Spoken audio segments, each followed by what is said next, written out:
Assalamualaikum warahmatullahi wabarakatuh.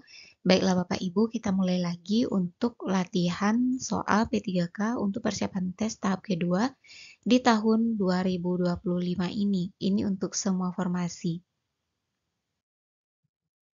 Soal pertama, Anda sebagai ASN P3K harus berintegritas. Menurut Anda, sikap berikut yang mencerminkan ASN berintegritas adalah A. Melaksanakan tugas sesuai dengan keinginan pimpinan.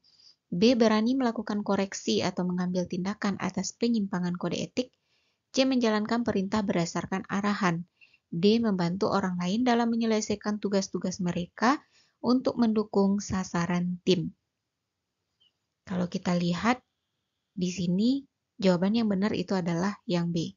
Karena integritas itu adalah mampu menciptakan situasi kerja yang mendorong kepatuhan pada nilai, norma, dan etika organisasi. Berarti sikap kita yang berani melakukan koreksi atau mengambil tindakan atas penyimpangan kode etik itu mencerminkan integritas. Soal kedua, Anda adalah ASN P3K yang baru saja diangkat. Pimpinan menunjuk Anda sebagai presenter mewakili divisi Anda untuk menyampaikan data terkait pekerjaan.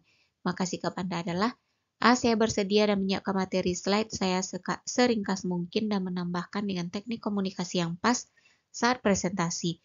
B. Saya bersedia dan yakin bahwa presentasi saya besok berjalan dengan baik, namun saya menyiapkan isi slide saya dengan padat.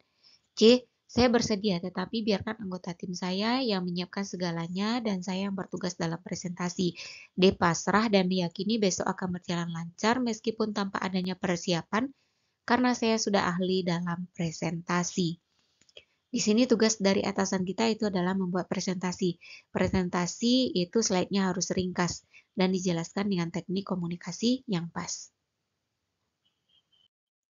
Soal ketiga, setelah lulus P3K, Anda ditempatkan di daerah yang sangat jauh dari domisili Anda. Adat dan budayanya juga sangat berbeda. Suatu hari Anda diundang untuk menghadiri suatu acara adat di mana para penduduk membuang hasil bumi ke laut sebagai bentuk rasa syukur karena panen yang melimpah. Anda sangat tidak setuju dengan tradisi tersebut karena dianggap mubazir. Maka sikap Anda adalah A. Tidak menghadiri acara tersebut karena akan membuat hati saya tidak senang. B. Tetap menghadiri acara tersebut sebagai bentuk sikap menghormati adat dan budaya daerah setempat. C. Saya akan mengusulkan kepada kepala desa untuk menghapus adat dan budaya tersebut dan menggantinya dengan budaya lain yang lebih bermanfaat. D. Secara perlahan saya akan mengajak semua penduduk untuk meninggalkan adat dan budayanya tersebut. Ini adalah soal sosiokultural, dimanapun kita ditempatkan maka kita harus menjunjung adat dan budaya yang berlaku di sana. Meskipun sebenarnya ada hal-hal yang bertentangan dengan hati nurani kita, namun karena kita tinggal di daerah tersebut, maka sebagai bentuk toleransi atau menghadiri, sebagai bentuk penghormatan, yaitu kita tetap menghadiri acara tersebut dengan senang hati.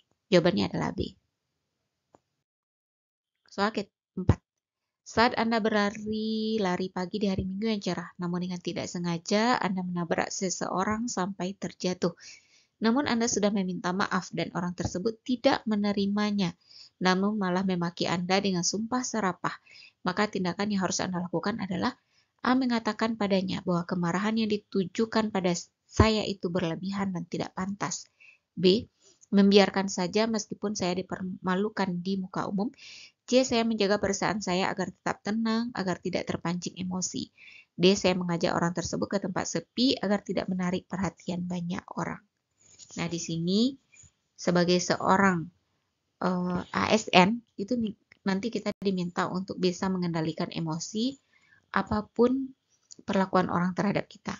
Maka jawabannya itu adalah saya menjaga perasaan saya agar tetap tenang, agar tidak terpancing emosi. Soal kelima. Selama perjalanan pulang dari kantor, saya melihat ada seorang tunanetra yang menjadi korban tabrak lari. Melihat hal tersebut, sikap saya, A. Meminta tolong pada orang lain untuk membantu korban tersebut. B. Membiarkan orang tersebut karena bukan urusan saya. C. Saya akan menolongnya. D. Saya membiarkan orang tersebut dan meneruskan perjalanan karena sudah lelah. Jadi posisinya kita pulang kantor, mungkin sudah lelah, kita lihat tunanetra yang sedang tertabrak. Nah, maka sikap kita adalah saya akan menolongnya. Soal keenam, suatu ketika partner kerja saya yang sudah sangat kooperatif dengan saya tiba-tiba dipindahkan ke divisi lain dan saya berganti partner kerja baru yang belum saya tahu latar belakangnya. Sikap saya adalah A. Biasa saja, hal itu sudah wajar. B. Saya akan bersedih dan bingung karena ditinggal partner kerja yang sudah klop. C. Saya akan meminta kepada atasan untuk tetap berpartner dengan teman saya tersebut dan menerima keputusan itu dan menjalin kerjasama yang baik dengan partner baru. Jadi dalam dunia pekerjaan, sebagai ASN kita akan dipertemukan dengan orang-orang secara silih berganti, ada yang dimutasi atau yang akan dipindahkan. Maka partner kita itu akan selalu berganti. Maka sikap kita adalah selalu menerima keputusan tersebut dan kita jalin kerjasama yang baik dengan partner kita yang baru. Soal ketujuh, telah terjadi kebakaran di tempat ibadah yang ada di lingkungan tempat tinggal saya, namun tempat ibadah tersebut berbeda keyakinan dengan keyakinan yang saya anut. Sikap saya adalah A. Percaya bahwa solidaritas umat mereka tinggi sehingga pasti ada yang sudah mengaturnya. B. Hanya akan menyumbangkan sebagian gaji yang saya terima karena masih ada kebutuhan lainnya. Dan lagi karena berbeda keyakinan sehingga saya rasa hal itu sangat baik untuk dilakukan. C. Mengajak warga di lingkungan tempat tinggal, rekan-rekan kerja kantor, kerabat, atau siapapun untuk menyumbang sesuatu dengan kemampuannya untuk membantu pembangunan kembali tempat ibadah tersebut. D. Laporkan kepada pengurus tempat ibadah yang sesuai keyakinannya untuk menyalurkan sumbangan.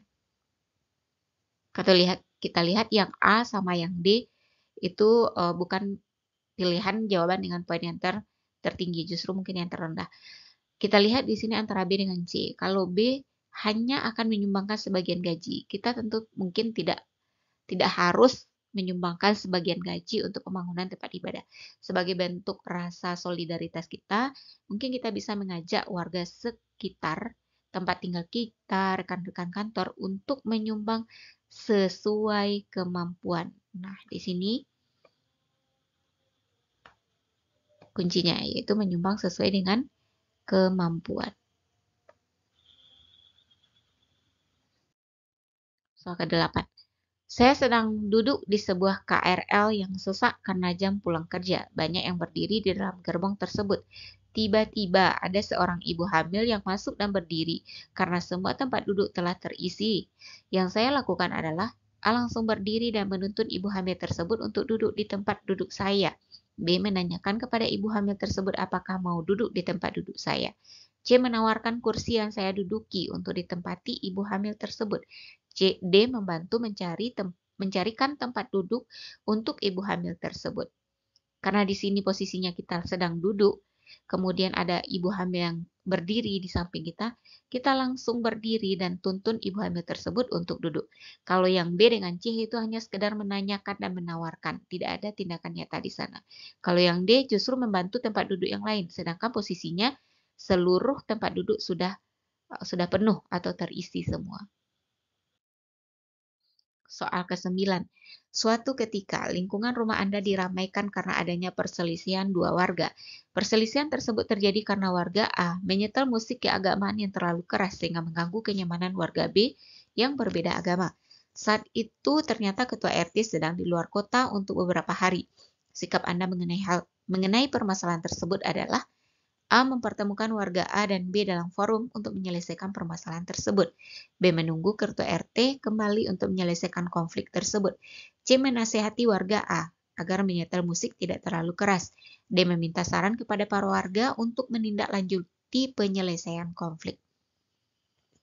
Yang tepat itu adalah yang A. Kita pertemukan karena di sini posisinya mereka sudah berselisih. Kalau kita menunggu ketua RT untuk kembali, mungkin konfliknya sudah semakin melebar.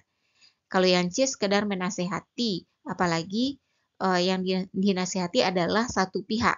Tentu ini akan membuat pihak lain. Pihak tersebut merasa dianaktirikan dibanding dengan pihak yang lain.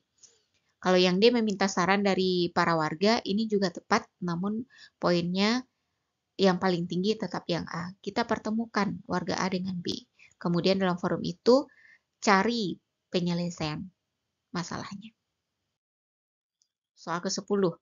Di desa tempat tinggal terdapat dua orang tetangga kalian yang sedang bersitegang. Permasalahannya sepele, namun karena kedua belah pihak keras kepala, jadi tidak ada yang mau mengalah. Sebagai tetangga, apa yang akan kalian lakukan?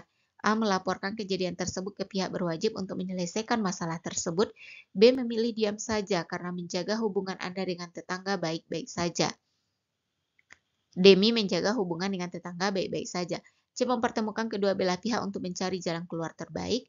D. Bersama tetangga yang lainnya mempertemukan keduanya dan menyelesaikan permasalahan tersebut. Yang tepat itu adalah yang D. Kalau kita sendiri mungkin tidak akan selesai, maka kita bawa tetangga kita yang lain untuk mempertemukan kedua tetangga kita yang berselisih tersebut. Demikianlah 10 soal yang mungkin bisa membantu Bapak Ibu untuk latihan persiapan menghadapi tes P3K di tahun 2025 ini. Saya doakan semoga Bapak Ibu lulus P3K di tahun ini juga. Demikian saja. Assalamualaikum warahmatullahi wabarakatuh.